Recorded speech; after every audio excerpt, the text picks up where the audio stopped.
puisque Mélanie est revenue. On est très heureux de vous retrouver. Et Vous nous moi avez aussi, manqué, Laurent. n'oubliez pas. Alors, ne faites pas cette tête-là, mais parlez-nous des masques, parce qu'ils seront d'actualité. C'est sympa, faites pas cette tête-là, les masques, faites pas le masque, etc. Il sera beaucoup question de masques à Paris, mais alors... Oui, le mardi prochain commence à Paris, dans le quartier de Saint-Germain-des-Prés, le Parcours des Mondes. Le Parcours des Mondes, c'est un salon qui rassemble tous les plus grands... International. Et il rassemble tous les plus grands marchands spécialisés dans les arts premiers et dans les arts asiatiques classiques. Alors c'est à Paris. C'est à Paris. C'est un rendez-vous très attendu par les collectionneurs, les amateurs d'art. Et c'est un très beau mélange parce que donc on a d'un côté ces arts premiers avec des objets rituels ou ethnographiques qui viennent des civilisations lointaines, qui ont été sculptés par des gens qui ont développé leur propre style. Et puis de l'autre côté, eh bien, on a les arts asiatiques dits classiques qui, eux, répondent plus à des canons religieux très établis, à des codes esthétiques et iconographiques très définis. Alors nous, on a fait le choix de mettre l'accent sur les masques cette année. Alors le masque, c'est un objet assez génial, parce que c'est un objet très intriguant, qui cache et qui montre à la fois. Et puis c'est un objet universel que l'on retrouve dans toutes les civilisations, sur tous les continents. Et vous allez voir qu'en fonction des cultures, justement, ils peuvent avoir des rôles très différents. Regardez.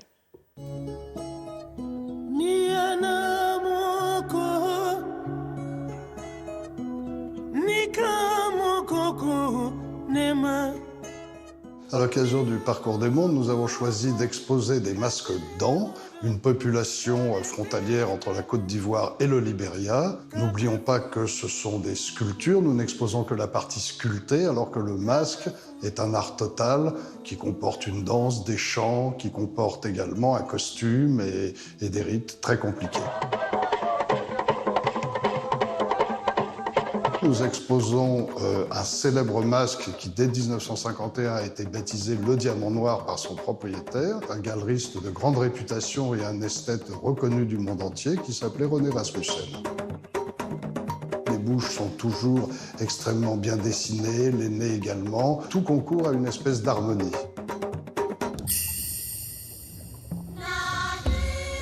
À l'occasion du Parcours des Mondes, nous présentons des masques japonais du théâtre No et des masques chinois du théâtre Nuo, avec des personnages très typés. Il y a à la fois des divinités, des héros, des gens du peuple aussi, des démons.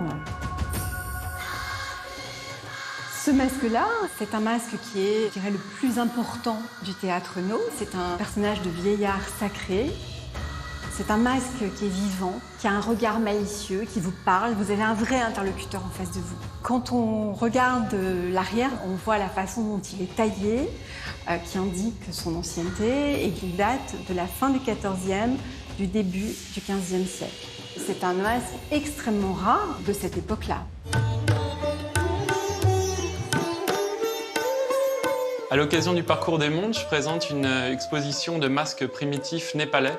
Ce sont des masques qui sont sculptés dans des vallées très très reculées où les gens sont livrés à eux-mêmes dans des conditions souvent effroyables, seuls, coupés du monde avec un bloc de bois et une herminette.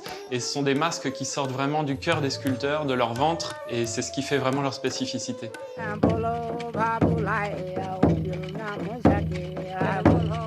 Ce masque est très particulier, il représente un chaman. Au Népal, lorsque l'on est malade, ça veut dire qu'on est possédé par un démon et donc on appelle le chaman pour vous guérir.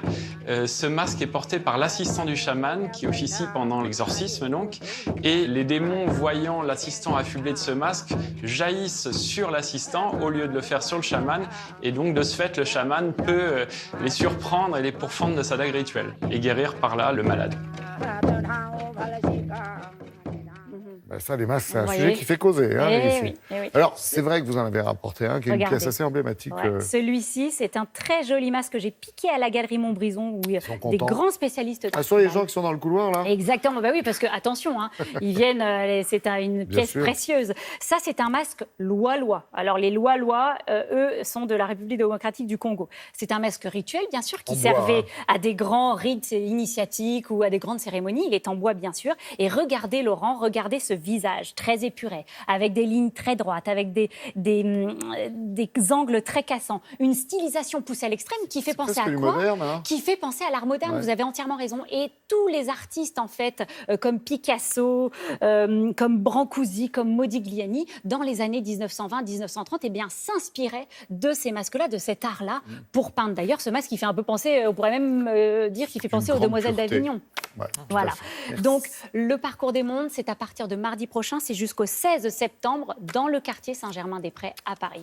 Merci de me laisser 10 secondes pour glisser une info importante. C'est que les 15 et 16 septembre prochains, bah oui, week-end prochain, à l'occasion des Journées européennes du patrimoine, France Télévisions vous ouvrira bien sûr ses portes. Mais attention, si vous souhaitez nous rendre visite, il est obligatoire, je le répète, obligatoire de vous inscrire au préalable sur le site du club France Télévisions.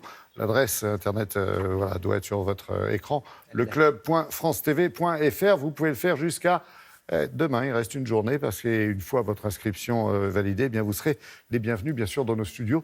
Nous serons là samedi pour vous accueillir. Allez.